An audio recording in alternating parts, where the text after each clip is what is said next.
You know, we spend a huge chunk of our lives at work, right? For a lot of people, it's just about paying the bills. But what if that daily grind, whether you're in an office, a workshop, or a classroom, had a much higher purpose? Today, we're going to dive into a really powerful idea, the stewardship of our work. It's this concept that we're not just earning a living, but that we are saved to shine and called to bliss exactly where we are every single day. Okay, this one verse right here from Colossians, this is the bedrock for this entire idea. It completely reframes how we think about our effort and our attitude. It basically says our ultimate boss, the real audience for our work, isn't a manager or a client. It's God. Just think about that for a second. Your work, no matter what your job title is seen, it's valued, and it has eternal significance. That one thought, it changes everything. So how do we actually make that shift? How do we stop seeing work as just a chore and start seeing it as a genuine calling? Well, it all begins with changing our perspective.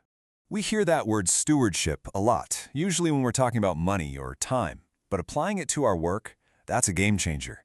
It means seeing our jobs, our skills, and even our influence as things we manage on behalf of God. And suddenly, it's not about what you do, but how you do it. Any honest job, whether you're a CEO or a cashier, can become an act of worship. And that gets us to the core motivation, the real why behind it all. If our work is an act of worship, what does that actually look like day to day? Well, this slide really lays out the two paths we can take.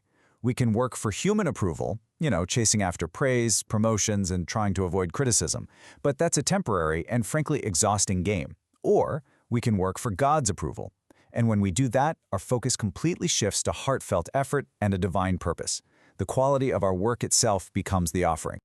This quote really connects our abilities to our purpose. It suggests that a real education isn't just about personal gain. No, its ultimate goal is to equip us for the joy of service.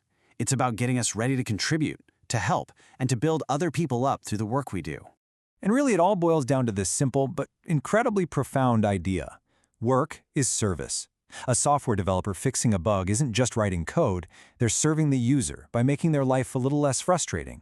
A janitor isn't just cleaning a floor, they're serving the health and well-being of every single person who walks into that building.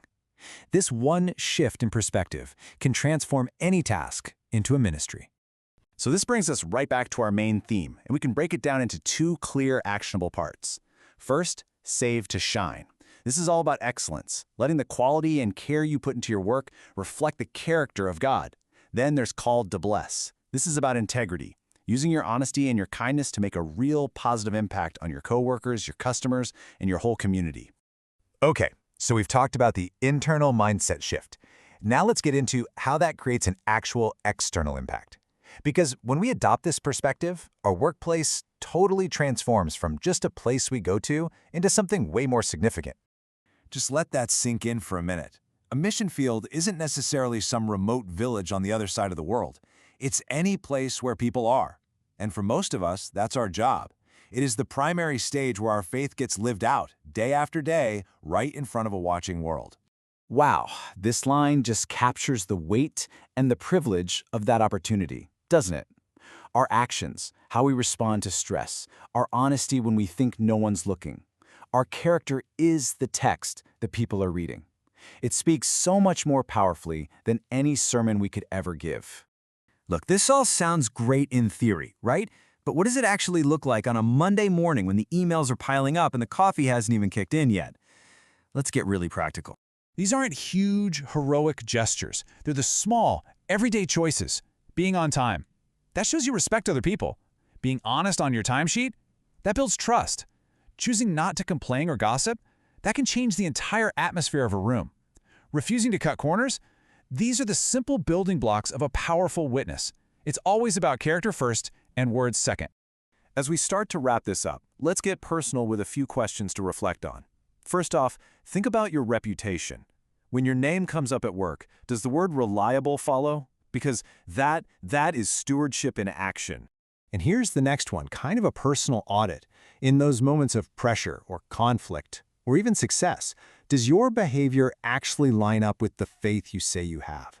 Are you a clear reflection, or maybe a distorted one? And finally, this is the ultimate question of motivation. Who are you truly working for? Is it for the temporary applause of people, or is it for that steady, eternal, well done from God? Your answer to that question really determines everything.